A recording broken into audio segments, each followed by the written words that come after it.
Welcome to the Fermentation Association's webinar, Demystifying Fermentation, Learning to Love Mold. Fermentation and preservation expert Rich Shih.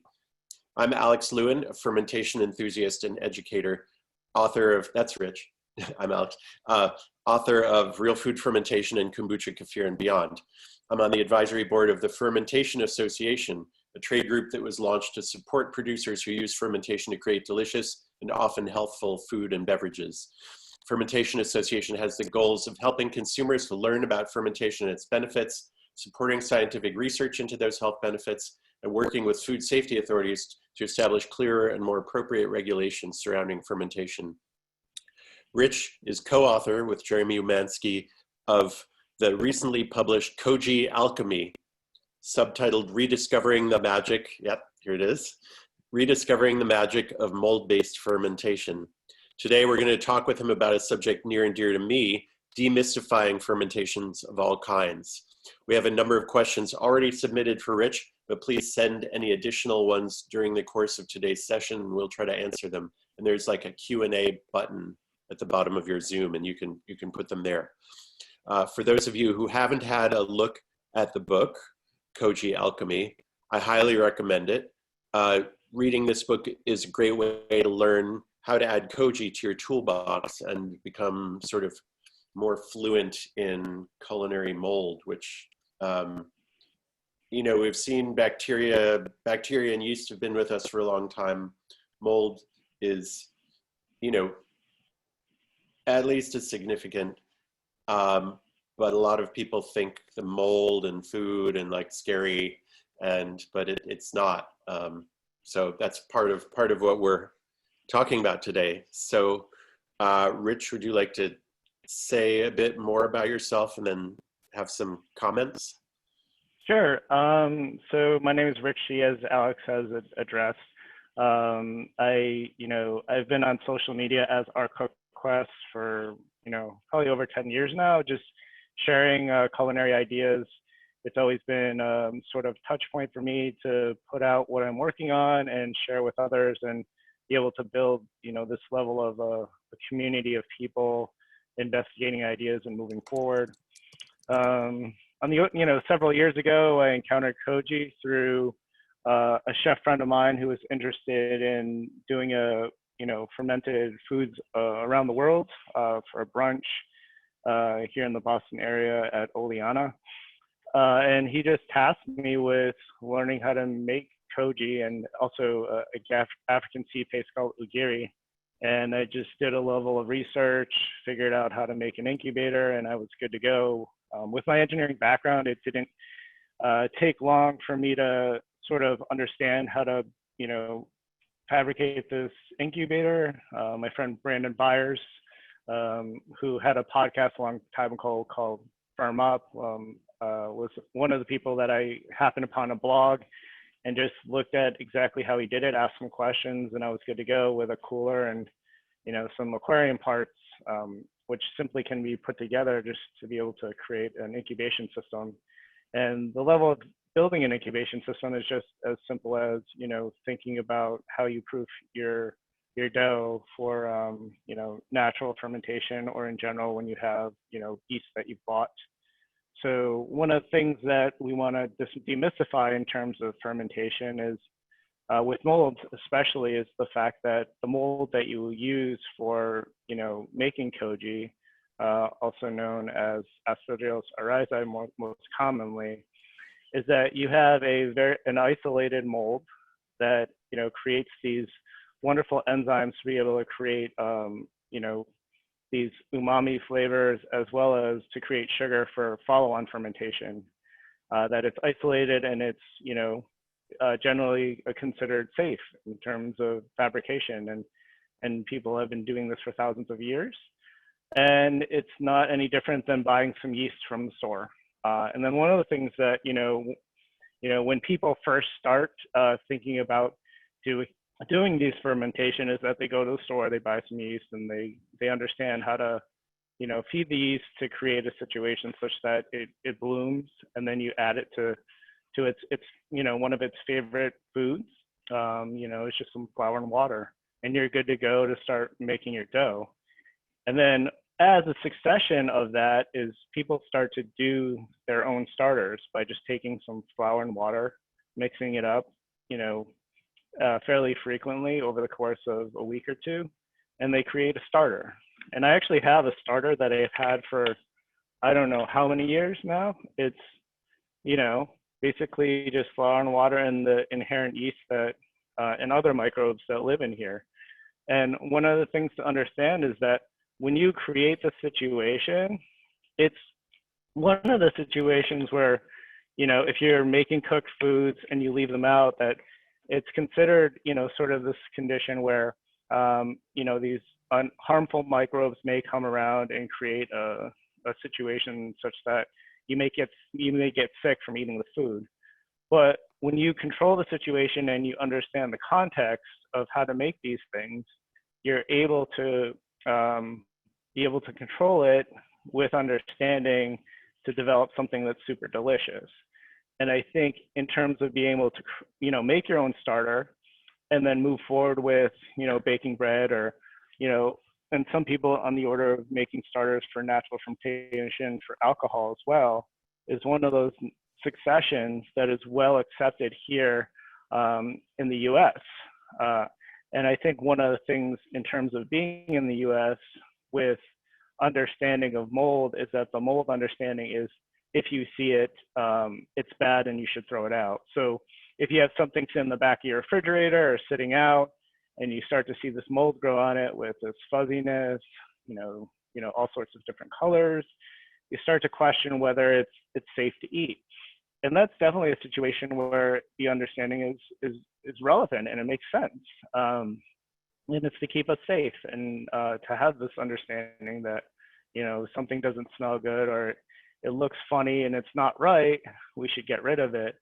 But with, you know, doing koji fermentation at, you know, humid condition, you know, when it's warm on the order of, you know, 30C, 86F or thereabouts for incubating it, it's a condition where you create a blank slate of basically, you know, cooking a grain or a starch under certain conditions where it's been heated fully such that when you cool it and add the koji spores, which is used in terms of, you know, the same way that you would think of a yeast starter to mix in with your grains or your starch medium, is that you create this condition where it's fully controlled in a clean environment and you know exactly what's going into it, and you control the conditions in terms of the environment such that you won't have a poor condition such that you will, you know, potentially get sick.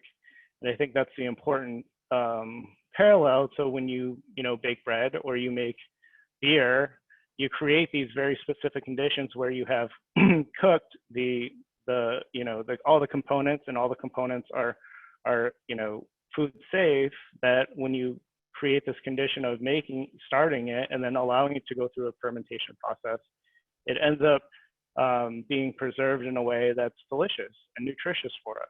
And that's the key to fermentation in general, is that what's nutritious and delicious to us is the result of these microbes that we sort of persuade in a specific direction to create a circumstance that's pleasing to us. But we're just we're basically leveraging their ability to do this work on an exponential basis to yield something delicious for us, because they're trying to survive based on the foodstuffs we give them, but we're sort of introducing them to this, you know, pool of, you know, wonderful, delicious things that they get to convert, and then we take the benefits of. So the key behind, you know, understanding the context of using koji or Aspergillus oryzae in general for these sort of East Asian applications, you know, most commonly soy sauce, is that it's in terms of going through the process and using your understanding, it's no different than baking bread or, you know, making alcohol like wine or beer in your home or, you know, in your kitchen anywhere, like a restaurant kitchen or a commercial kitchen. It's a matter of just controlling the circumstances such that you get the results that you're looking for. And you can start as simply as a base of, you know, for koji, as an example, is that all you need is rice and some Aspergillus oryzae koji, and all you need to do is be able to, boil some water in essence to be able to create this condition to start it, and then put it in an incubator. And that's no different than taking yeast and putting it into a condition when you have some dough and you're proofing it. It just has to happen a little bit longer. So there's this context of, we understand, I guess, on this side of the world, that bread baking is super easy and, can be made in a controlled way such that it's, food safe and everybody's happy and nobody has any problems with, being as liberal as they want with ingredients. And it's a matter of us being more educated about the fact that this exists in a different way on the other side of the world that we should heartily embrace, just because of how delicious things can be. And for anybody who's tasted soy sauce, you have that context of soy sauce. The constituent components, for anybody who isn't aware, is just soybeans, toasted cracked wheat, salt, and water, plus, of course, Aspergillus oryzae. So if you think about the context of those, foodstuffs and trying to make something delicious out of them just on their own, and comparing it to soy sauce after, it's been fermented for a year, there's no parallel. There's no parallel in terms of deliciousness and access to nutrition and preservation. It's just mind-blowing. And if you can take that context and see that huge conversion to something amazing, koji can do that for just about any food that you can think of, and be a sort of, I guess, if you can put it in the context of an umami salt. We feel that, speaking of, koji as, sort of this ingredient that's in the same context of seasoning with salt, it's the way to think of it holistically, such that it's not very specific to soy sauce or miso or dochi or sake. It's just one of those things that is a universal usage of context that only was, discovered, on the other side of the world and utilized in that way. But, now it's becoming more popular in terms of understanding that people can bridge across, any cuisine. And I think that's the important takeaway from what we'll talk about here. There's a lot there, Rich. You just laid down a lot of ideas, and yeah, I want to explore one of them. And so your book, Koji Alchemy, right? Alchemy is a powerful idea. This idea of, and I think you used the word transformation a number of times, and when we spoke earlier, you did. So I feel like, fermentation is all about transformation, just in general, like bacteria, yeast, fermentation, transformation through the action of microbes. But I feel like, now that I understand koji a little better, I feel like koji is like the philosopher's stone, to put it in alchemy terms. And the philosopher's stone is this notion in, medieval alchemy of this thing that can transform lead into gold. And then there's another notion called alkahest, which was the universal solvent, which is capable of dissolving anything, including gold. And so, wow. It seems relevant to koji, right? Because koji can dissolve anything, sort of, or molds. Right. And where the bacteria and the yeast are very specific, and they're very narrow and focused, and they do specific things. But koji and mold in general have a much broader set of capabilities. So I guess, what do you think about that, and how consciously did you guys choose that word alchemy with the idea of transformation in mind? Yeah, I think one of the things that we had always felt strongly about was, as we worked more and more with koji, the understanding was that basically it's magic. You can take any, if you think about it in the most simplest of ways of, the most common usage of, fresh koji, or, even dried koji, is that folks make make what is called shio koji, which is basically equal parts of koji, typically rice, with water, and then you add somewhere on the order of 5 to upwards of 15% salt, or even higher. But this becomes this marinade such that it has, as koji, we haven't really touched on it too much, but koji inherently has enzymes. And what these enzymes do primarily in terms of when we talk about protein is it breaks it down to amino acids, which makes it delicious and makes, obviously the nutrition more available, and also takes, starches and breaks them down into sugars. So that leads into, all sorts of, being able to create your own sugars with pretty much any starch you can feed it. And then that is the, obviously the precursor of, the follow-on fermentation, whether it be, level lacto fermentation, yeast fermentation to alcohol, and then alcohol converting into vinegar, acetic acid. So there's this sort of chain of events that happens, and these enzymes are utilized in such a way that the way that the mold function is that it, develops these enzymes to be able to excrete such that it can break down what's in its environment such that it can bring nutrients back in. So basically it's doing what is referred to as extracellular digestion.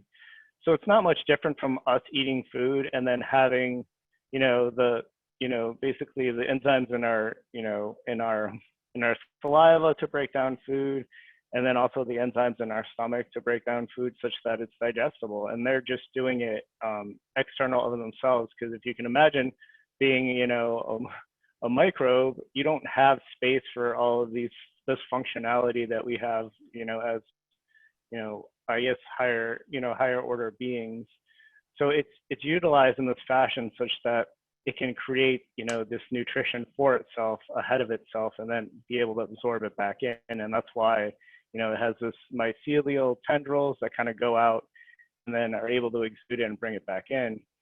And for us to be able to understand, the importance of mold fermentation, especially with Aspergillus oryzae, is that, we are able to leverage these enzymes to create foods that are more delicious through their inherent properties.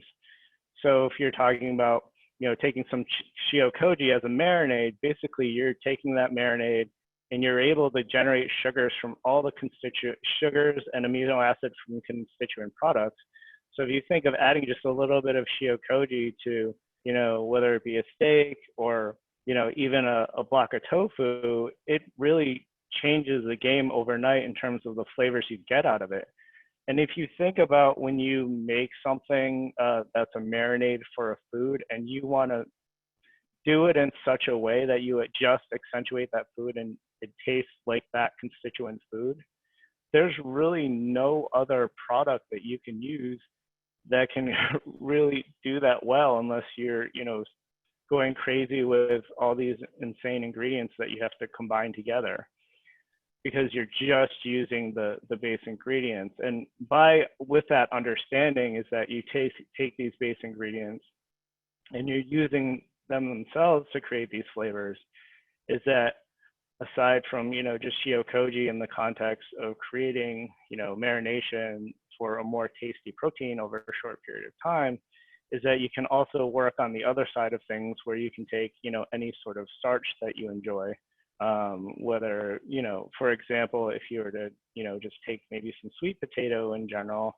cook some sweet potato, add some koji to it and make an amazake, which is traditionally made with rice or grains, where you take, the made koji with some cooked grains and you add some water and you just let it hang out and let the enzymes do their work. You're allowing the enzymes to do their work on other products that you can grow the koji on, such that you can make sort of custom sweeteners, such that, maybe you make, maybe you roast a sweet potato and then you make a sweet potato amazake, and you're able to reduce that down and make this glaze that it would, makes this, sort of, candied sweet potato that is, of itself. And I think that's the power of it, that needs to be seen that, if you think about other sort of fermentation that you work with in general, like all the other categories don't create nearly as many enzymes to be able to develop delicious flavors, and to be able to do that in terms of, without mold fermentation, you just have to wait a very long time for these conditions to realize how delicious they become. And that's the advantage of koji, is this loading of enzymes and being able to leverage them in a way that's fully integrated into your cooking. And as I said before, it's just like that little hint.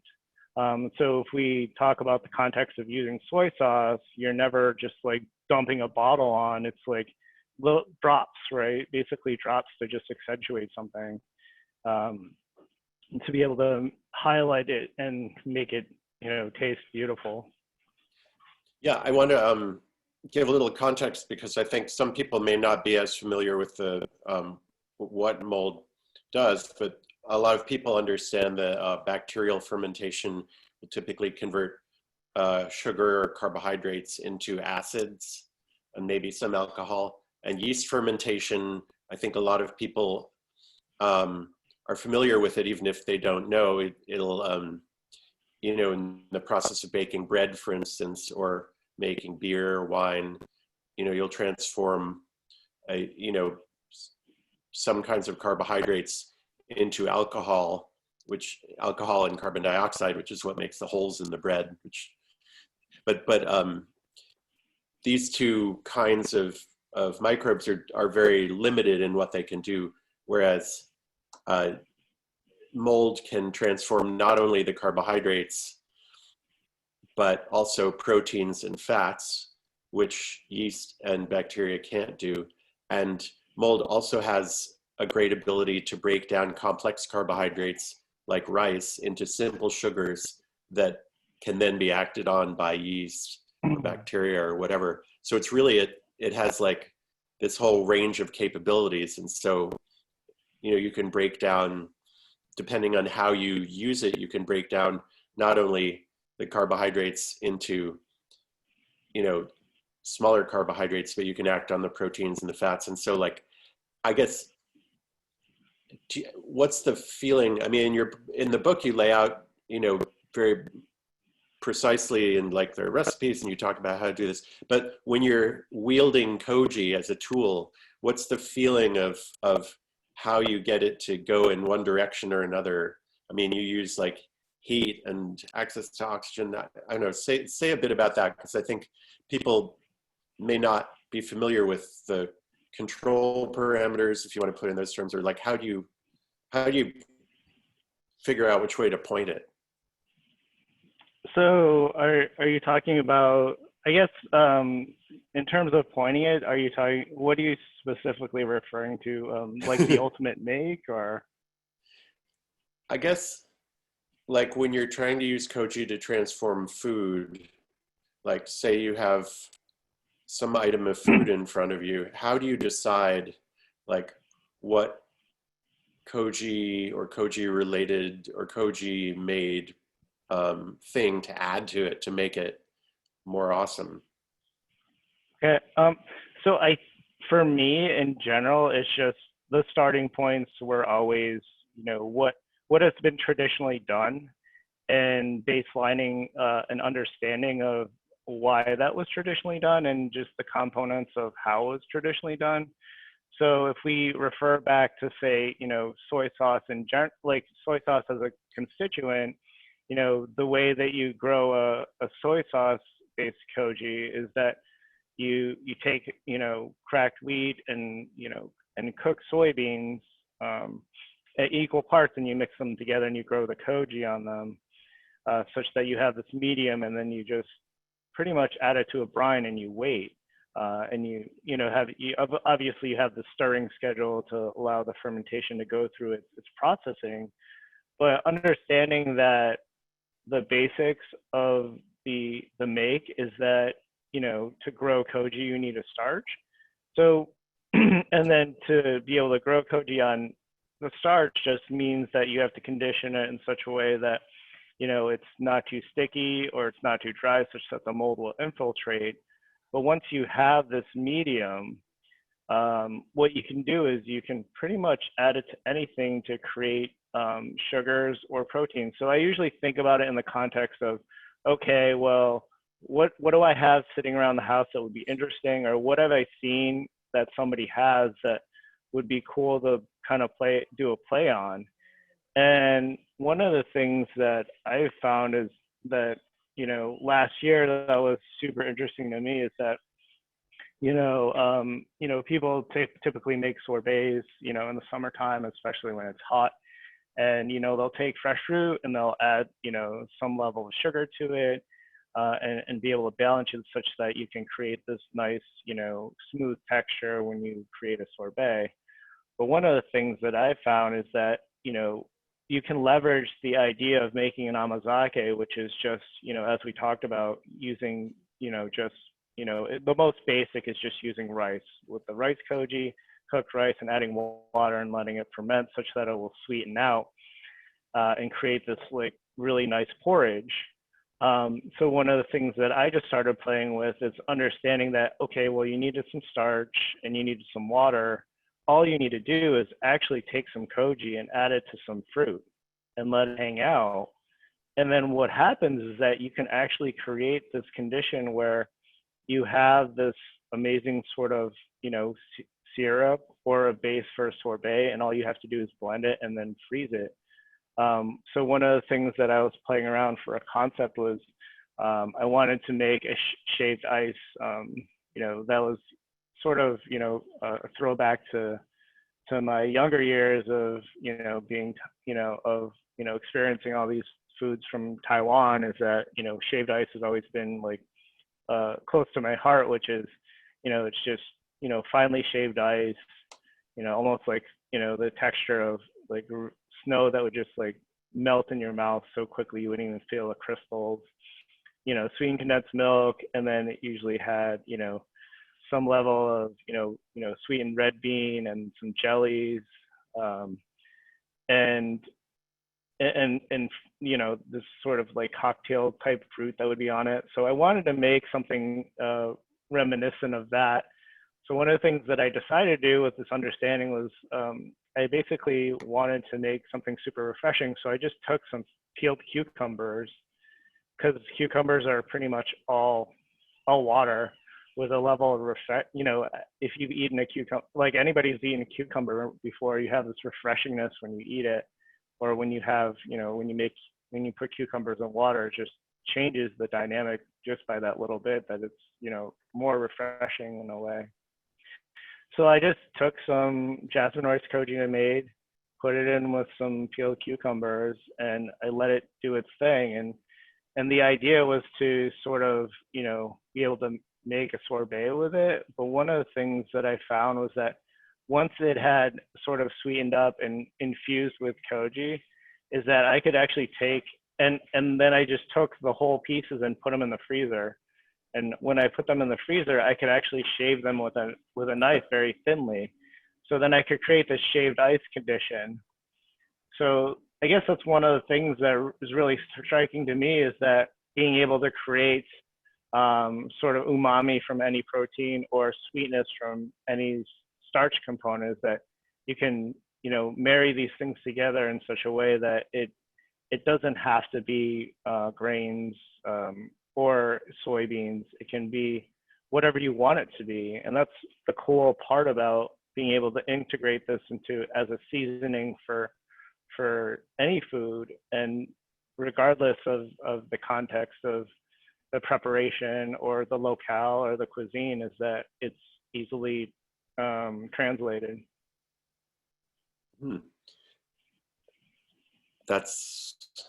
I love that idea of the shaved cucumber ice. We've gotten a bunch of questions about using koji as a helper for other things. So like for me, like sake is an example of where we're using koji to break down the carbohydrates into simpler sugars, and then yeast is doing the sort of primary function of making the alcohol. But we've gotten questions about how to use koji in making kombucha, or how could you use it in making sauerkraut or pickles or something like that. Any thoughts about that? Yeah, I think so. In terms of kombucha, I've played around with that idea before. I think it comes down to the context of being able to think about as, you know, converting a starch into a sugar and then using that sugar as your component. So I've always, you know, played around with that idea, you know, in terms of kombucha, just like, you know, a lot of people just straight up use, you know, 10% cane sugar. But if you start to think about koji as a concentration of sugar, you can just basically blend up some koji with some water, let it sweeten up, and then you can just, after that point, you can add your SCOBY to it. Or the alternative is you just allow your, you know, your sort of, I guess, you know, innate wild culture that, you know, or just inherent culture of what's going around in your environment, and you let it to continue down its path, because eventually you'll be able to create a SCOBY condition. But when we talk about being able to do sort of lacto fermentation with koji, I think that needs to be a little bit more, you know, light-handed in terms of how much koji you use, because what happens is that, you know, there's a level of enzymes in there, you know, that will actually break down the foodstuff such that, you know, if you're making kraut, it'll end up being mush by the time you're done with the fermentation process. So one of the cool things that I feel that people can do is that you have this sort of flexibility of being able to leverage ingredients that you've made before to be able to create other sorts of things that are awesome. You know, one of the things that I've played around before is, you know, when you lacto ferment some, say, sauerkraut, and then you have this liquid with it, you have this awesome lacto fermented liquid that has all this flavor. So if you can take that lacto fermented, you know, liquid and flavor and add some koji to it, and then maybe use that as a marinade for, you know, say some fresh cabbage to be able to create sort of a slaw with it. That's another way to do it. But what I would say, and if people want to do it from the get-go with kraut or say some dill pickles, is that you just want to use a lower concentration and then maybe add it later on in the process, such that it won't degrade the integrity of the foodstuffs in terms of, you know, you want this, when you do lacto fermentation, you do want this level of crunchiness and you know, texture that you enjoy. Not to say that that can't be converted into something else, but there's also that context. But you just have to be cognizant of what the enzymatic activity will do to your final product. But if you can time it right such that, you know, you understand, you know, the enzymatic activity, whether it be a little or a lot, and based on your situation, you just make these level of changes. And I think it's a matter of adaptability and understanding that makes it really work. And I don't think that, you know, ultimately, if you made some sauerkraut that got mushy, I'm sure, you know, you can repurpose it as something else. But put it in soup. Ultimately, yeah, or just, you know, make some ceviche or something. Mm-hmm. Blend it and make it a smoothie or a sauce or something like that. For sure. Yeah. I think that's an insight I've had, is that, like, I mean, there are ferments that fail. That is definitely happens, but then a lot of things just don't turn out quite the way you pictured them, but there are still lots of good things that you can do with them. Let's see, I guess, how often does that happen to you? Do you have a clear idea of what you're trying to make, and then it turns into something else, and then you figure out how to make it awesome from there? Yeah, I mean, I think so. I feel like I am honored by, like, all the people I'm connected with in terms of being able to source ingredients or get things, by, just walking in the woods based on, a level of understanding of how to identify things. And I think it's just the context of, in general, when you cook, you are always, or when you eat, it's always about things that you enjoy and you appreciate, and you integrate these things together. And I feel like at some points in time, people get sort of tied to very specific things and not quite open about investigation. But I think once you peel back the layers of exactly what you're eating, it has a level of complexity and understanding to get it to that point where it's delicious. So I always look at it from the context of, okay, I got this cool ingredient. For example, a friend of mine, Eric, a chef friend, he's been always giving me things whenever I visit because I help him make koji, and he is this wonderful fermenter and preserver of foodstuffs, and it's amazing.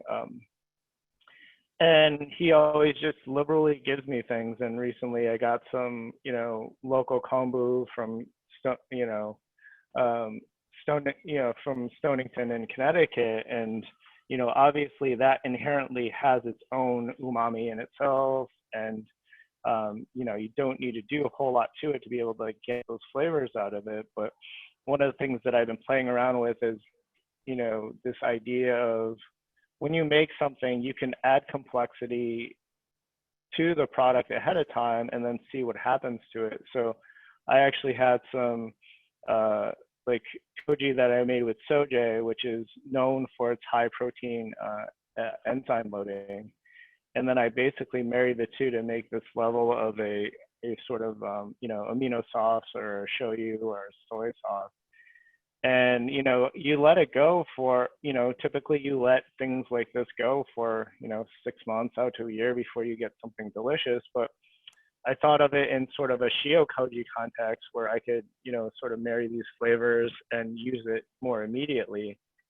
And then the following week, Eric, contacted me and said, "Hey, I got some green strawberries. You want some green strawberries?" I'm like, "Yeah, give me some green strawberries."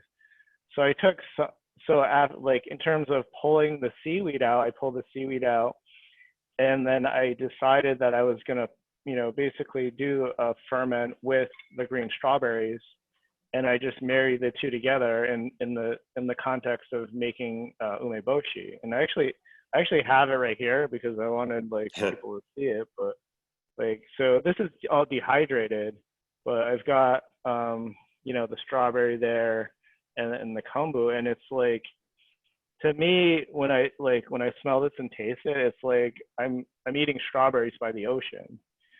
So it's a matter of these contexts of your sort of relationships with people and food and understanding to build whatever it is that you want. And I've never been sort of isolated to, I need to use, these three things to make this specific thing. Outside of understanding the base context, it's just a matter of being comfortable with where you're at with something, understanding the basics and feeling good about that, and then just being not so tied to the components. Because if you think about the context of making food, before we had all this transportation and communication and interconnectivity with people from all around the world, is that your world was a very, fairly local. You couldn't, I couldn't get to you, within 6 hours like I can now. I mean, I'd have to spend months to be able to get to you, to get to what you're experiencing. And it's a matter of just harnessing the things that you already hold dear and starting to play beyond that. And I think that's sort of the context that I started. But because I had access to so many people with so many ideas and so much knowledge, is that I just wanted to bridge beyond that and be able to honor everything that I've learned, but move to the point where I could not be tied to this very, specific technique or process or recipe.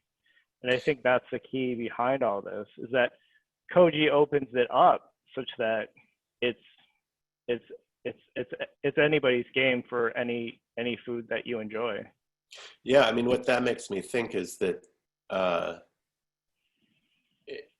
you know, understanding Koji in a vacuum, not literally in a vacuum, but like just looking at Koji is one thing, but it makes more sense in the context of like your food and your life and your community, like you say, and history and culture. And so like just deepening our relationship with food in general, um, we can also deepen our relationship with transforming agents like Koji. Like, you know, eating strawberries by the sea, you know, and strawberries that you got from your friend, like there's a whole, um, it's not even just a story, there's context there. And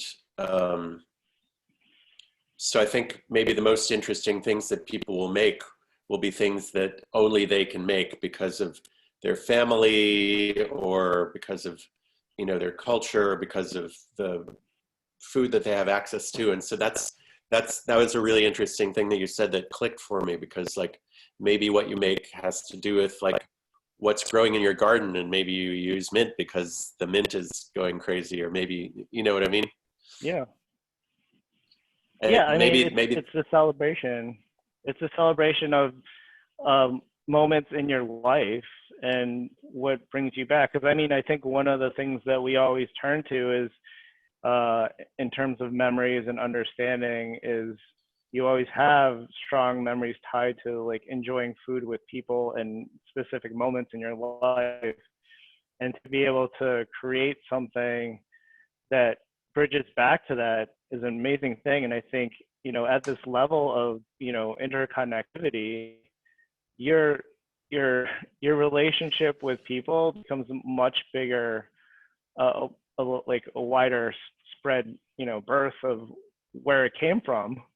And I think that's super cool. But I mean, I think one of the things is, like, I've always thought of is that if you think about how much time is and effort was spent in ancient times on a very specific make, say for example, like, you know, a soy sauce from a specific region, and all the time and effort that was spent originally in the context of survival, right, and nutrition, so you could get past the winter in this way. But once people have instituted a specific technique and it becomes more and more refined, it becomes, you know, this ridiculously amazing product that you cannot, you know, that you can't argue. And I'm not going to argue that at all, because it's just like mind blowing how delicious something like that can be.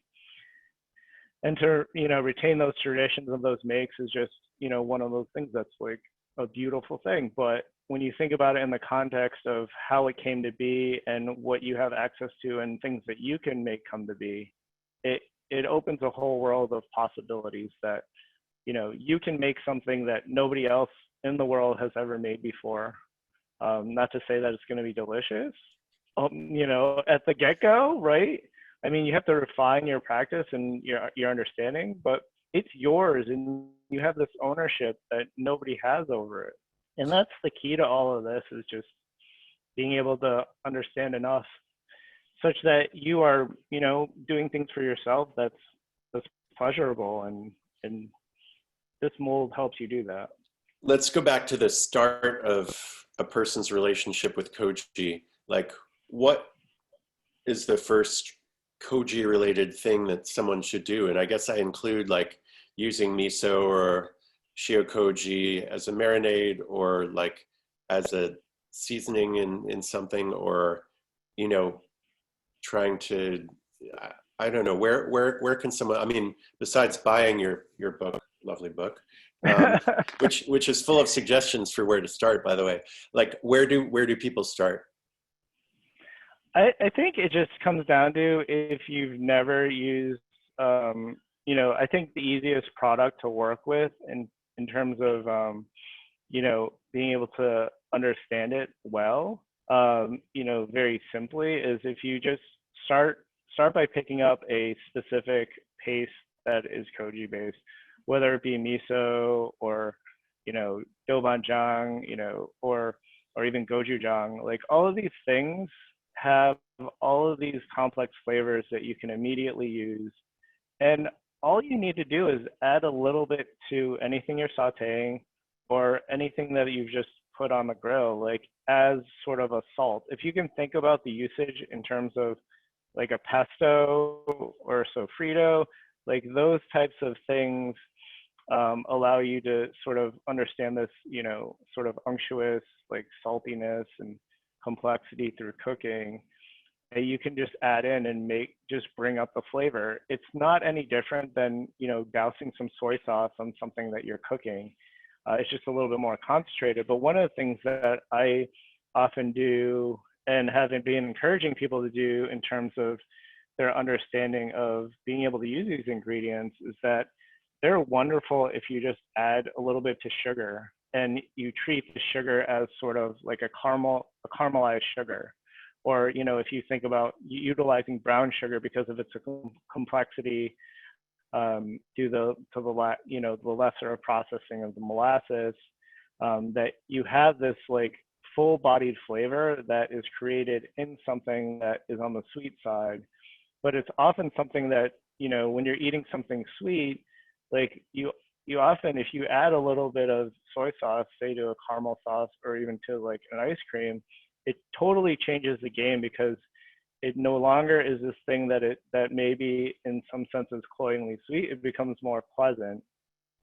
And that's a way to just sort of think about it in a context of, just add some miso to just add a touch of miso instead of, salt to say your, vanilla ice cream when you're spinning it, or, or just, like I said before in our conversation, is that I think a wonderful thing to do is just add it to a streusel or add it to like some cookie dough.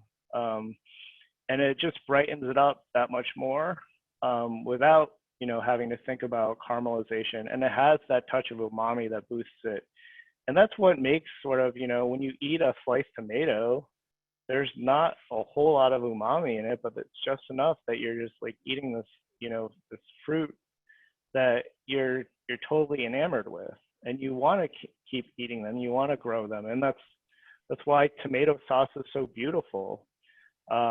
Is that you don't have to do a whole lot to it to be able to make it delicious. It already is inherently itself. But so just think about it in the context of when you're baking with salt, you can bake with miso, gochujang, doubanjiang, or season with it. Just think about it in the sense of it's salty, so you don't want to add a lot. That's great. I think that's going to be really helpful to people. Just like start, you don't have to cultivate your own spores right off the bat. You can buy pre-made sauces and pastes, amino sauces, amino pastes very easily in most stores, and just try them on for size and, get some feeling for how to use them. And then there are levels at which you can commit to koji. You can then inoculate your own grains with it. And then you can make your own spores, but start with something easy. I think that's a great. And the beauty is thinking about the context of how we're talking about being familiar with mold is that people are already familiar with this mold. They just didn't know that, this mold created this ingredient that is worldwide, in a lot of pantries. I mean, especially in the US, I don't know anybody who doesn't have a bottle of soy sauce in their house.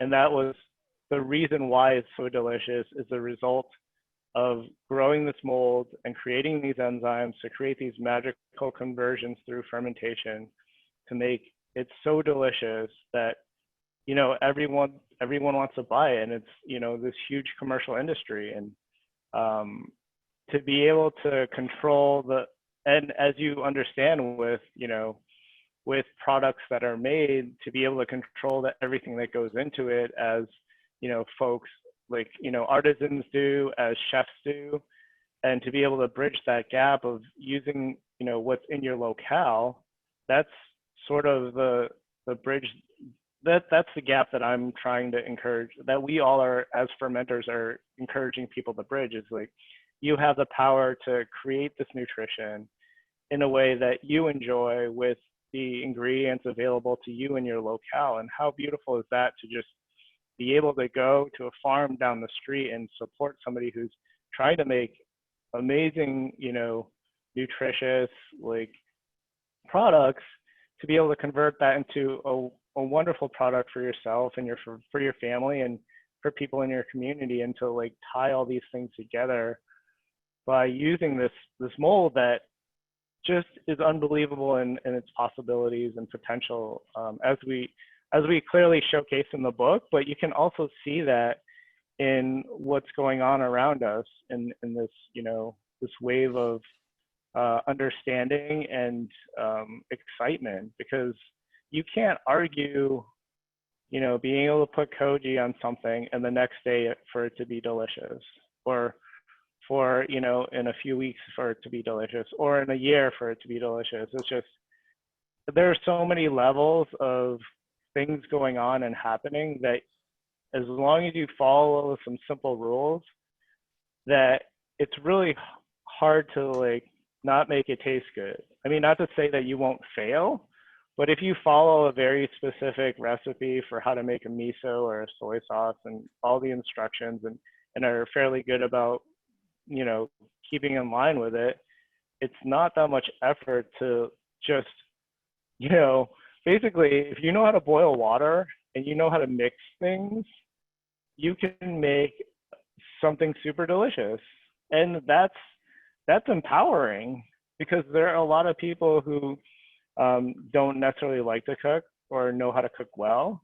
But I know a lot of people who are happy to, you know, buy a packaged marinated, you know, piece of meat, or, you know, or something that's readily available that you can throw on your grill. So that's the context in terms of being able to use koji, or even koji products in general, is that it empowers you to make delicious and nutritious things with sort of very little effort. And I think that's once people realize this, koji is really going to explode. And I don't, you know, I've been waiting for that moment, but it's gonna happen. It's just a matter of eventuality. I think it's happening because the interest in molds and amino sauces and all that is like, you know, I haven't looked at, you know, you can go to Google Trends and look at search terms, and they'll give you a graph of how many people are searching for some term. But I imagine if you put in amino sauce or koji or something, it's got to be going like that, like a hockey stick Right. Yeah. graph. We've reached the end of our time, but I think that was the perfect note to end on. The idea of empowering people and, you know, helping people. Well, I'm not going to try and repeat it because I won't do it justice, because you just said it. So, but like helping people make things. So thank you so much for being the speaker today and sharing your acquired wisdom and ideas. And thank you to everyone who's attended today's webinar. And to show our appreciation, 10 of you will be selected at random to receive a signed copy of Rich's book. And we thank the publisher, Chelsea Green Publishing, for their generous gift of these books.